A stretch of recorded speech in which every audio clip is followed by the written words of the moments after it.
Halo teman-teman, selamat pagi. Bertemu lagi dengan saya Setia Nugroho, seorang HR yang senang share-share tentang dunia HR itu sendiri ya.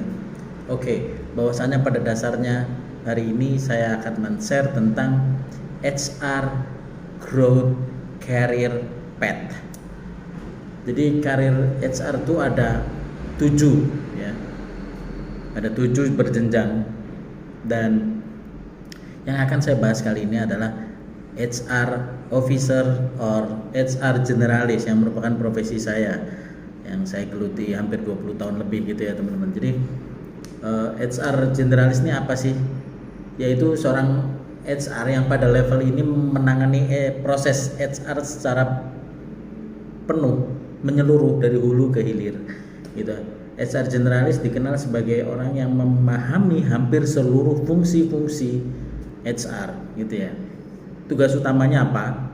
Tugas utamanya adalah pertama rekrutmen ya, terus kemudian onboarding, payroll, terus kemudian absensi, cuti,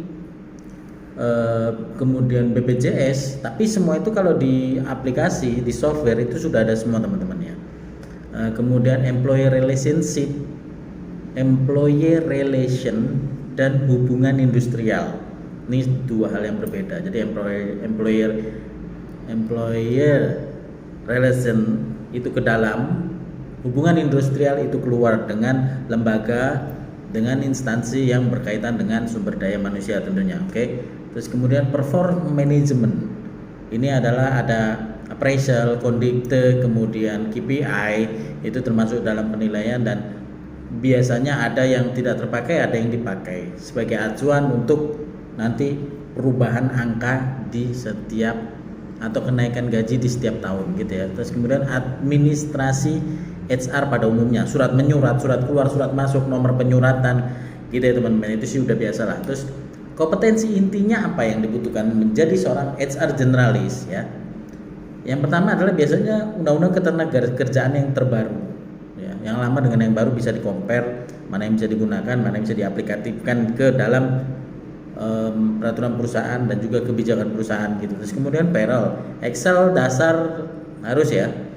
Terus kemudian HRIS sistem seperti talenta ya, kayak gitulah, atau hadir, absen online itu ya. Terus kemudian interview ya, interview, bagaimana teknik interview, bagaimana mendapatkan orang yang tepat di waktu yang tepat gitu ya. Jadi tidak, interviewnya tidak ngalor ngidul, nggak karuan gitu ya, tapi on point.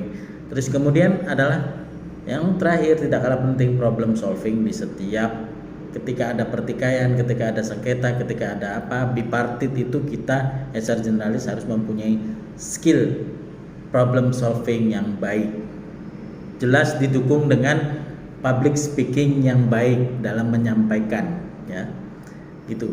Jadi target utamanya apa? Yaitu menghubungkan antara manajemen dan karyawan. Baik teman-teman, itu tadi adalah apa-apa yang menjadi poin di HR generalis, terutama itu yang saya geluti selama ini. Dan sebenarnya ada 6 lagi ya, kan 7 career growth path atau growth career path daripada seorang HR.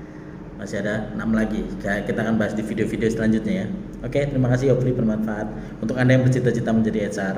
Semoga bermanfaat, and bye-bye.